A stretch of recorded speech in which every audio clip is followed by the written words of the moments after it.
नमस्कार, इन खबर में आपका स्वागत है। मैं विद्याशंकर तिवारी हूँ। महाराष्ट्र में नाटकीय घटनाक्रम के बाद अब कलह की बारी बीजेपी में है। पार्टी के वरिष्ठ नेता एकनाथ खड़से ने जो सवाल उठाया है, उसके बाद देवेंद्र फडणवीस थोड़ा बैकफुट पे हैं और जवाब दिया है पार्टी अध्यक्ष अमित शाह ने। यूँ तो उन्होंने दिया एक चैनल को इंटरव्यू, लेकिन बाद में उन्होंने जो ट्वीट किया है, उस ट्वीट में एनसीपी, कांग्रेस और शिवसेना तीनों को घेरा है और पूछा है सोनिया जी और एनसीपी के प्रमुख शरद पवार ये बताएं कि क्या किसी को मुख्यमंत्री पद का लालच दे करके और पूरी पार्टी को अपने साथ जोड़ लेना ये खरीद फरोख्त नहीं है क्या? जरा वो मुख्यमंत्री का पद उनको न दें और फिर उनका समर्थन ले लें, तब वो बताएं।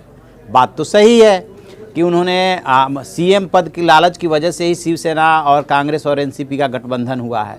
फिर उन्होंने दूसरा सवाल पूछा है, वो सवाल ये है कि शिवसेना के जो 56 विधायक जीते हैं, उनमें से एक भी विधायक ऐसा बताइए जिसने कि प्रधानमंत्री नरेंद्र मोदी का बड़ा बड़ा होर्डिंग और पोस्टर न लगाया हो।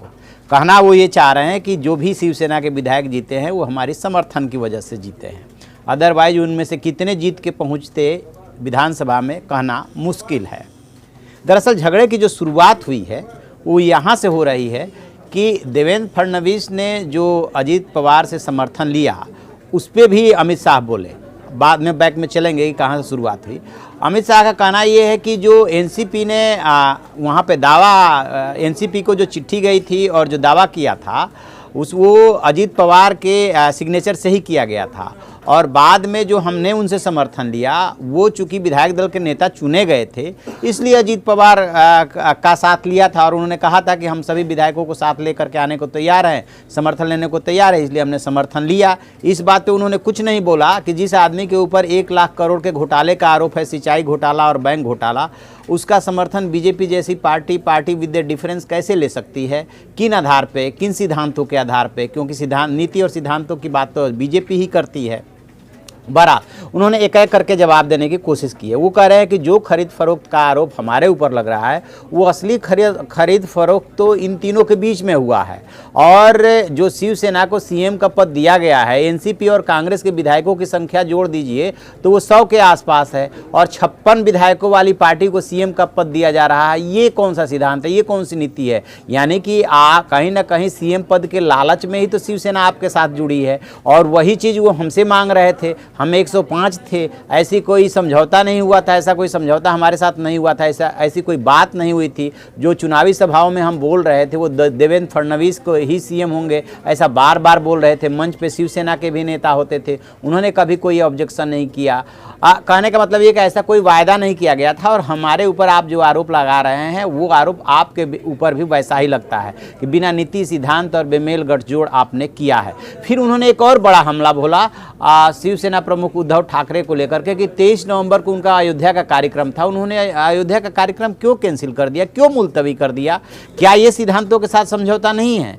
आपको बता दें कि उद्धव ठाकरे पहले भी राम मंदिर को लेकर के अयोध्या पहुंचे थे और उन्होंने माहौल बनाने की कोशिश की थी, फिर से कार्यक्रम रखा था। लेकिन जब एनसीपी कांग्रेस के साथ शिवसेना का गठबंधन हुआ, महाराष्ट्र विकास अघाड़ी जो बना, उसमें जो है कई चीज़ों से समझौता करना पड़ा है। जब धर्मनिरपेक्षता वर्ड से जो है समझौता करना पड़ा कि सेकुलरिज्म वर्ड को लेकर के कांग्रेस जब अड़ गई, तो इन्हें शिवसेना के साथ दिक्कत ये थी कि हम इसको स्वीकार नहीं कर सकते, तो ये हुआ कि चलो भारतीय संविधान की प्रस्तावना को स्वीकार कर लेते हैं जिसमें इन सारी बातों का जिक्र है। ठीक उसी तरीके से मंदिर मुद्दे को लेकर के, हिंदूवादी सब्जेक्ट्स को लेकर के शिवसेना ने आश्वस्त किया, और इसी बीच में जब अयोध्या जाने का उनका कार्यक्रम कैंसिल हुआ उद्धव ठाकरे का, तो स्वाभाविक सी बात है कि उंगली तो उठेगी, सवाल तो आपसे भी पूछे जाएंगे।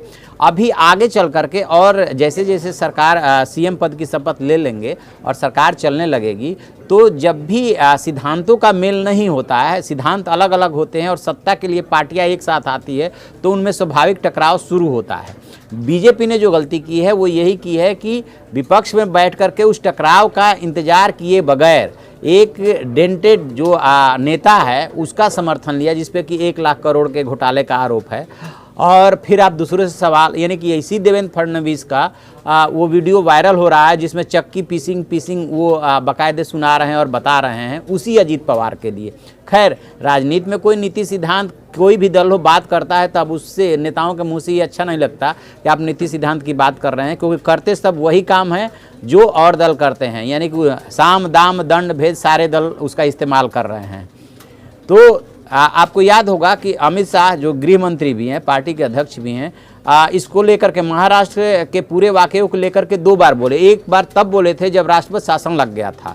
बीजेपी के साथ प्लस पॉइंट ये रहा कि कभी भी शिवसेना के खिलाफ उसने बिलो बेल्ट वार नहीं किया, हमेशा गंभीर रुख अख्तियार किया। राष्ट्रपति शासन लगा तो ये आरोप लगा कि बीजेपी ने ऐसा कराया, फिर उन्होंने उसका जवाब दिया कि राष्ट्रपति शासन लगने से तो सबसे ज़्यादा नुकसान बीजेपी का ही हुआ है, हमारा मुख्यमंत्री नहीं रहा।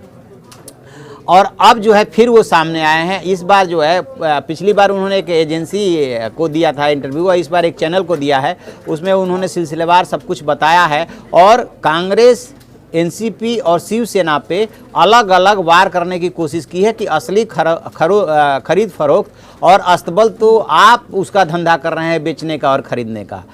सिर्फ सीएम पद के लालच में ये समझौता हुआ है, बाकी इस गठबंधन में कोई दम नहीं है। तो ये उन्होंने कहा। अच्छा, ये सब कुछ हुआ है। तो एक नाथ क्या बोले थे ऐसा? एक नाथ ये बोल गए थे, आपको बता दें कि एक नाथ चुनाव से पहले ही विवाद हो गया था, उनका टिकट कट गया था और स्वाभाविक रूप से देवेंद्र फडणवीस के वो अगेंस्ट हैं। तो उनका कहना ये है कि ये मेरी निजी राय है कि अजीत पवार का जो है समर्थन नहीं लेना चाहिए था। उसके बाद देवेंद्र फडणवीस से जब पत्रकारों ने इस बाबत पूछा तो उन्होंने कहा कि वक्त आने पे मैं इसका जवाब दूंगा। और इसी बीच में जो पार्टी अध्यक्ष और केंद्रीय गृह मंत्री अमित शाह का ये इंटरव्यू आया और उसके बाद उन्होंने 2 ट्वीट किए। इस ट्वीट में उन्होंने जो है ये सारी बातें कही है। एक सबसे पहले बोल रहे हैं कि मुख्यमंत्री पद का लालच देकर समर्थन लेना और खरीद फरोख्त नहीं है क्या? मैं शरद जी और सोनिया जी को कहता हूं कि एक बार बोल कर देखें कि मुख्यमंत्री उनका होगा, फिर शिवसेना का समर्थन ले। लगभग 100 सीटों वाला गठबंधन 56 सीटों वाली पार्टी को मुख्यमंत्री पद दे रहा है, ये खरीद फरोख्त ही तो है।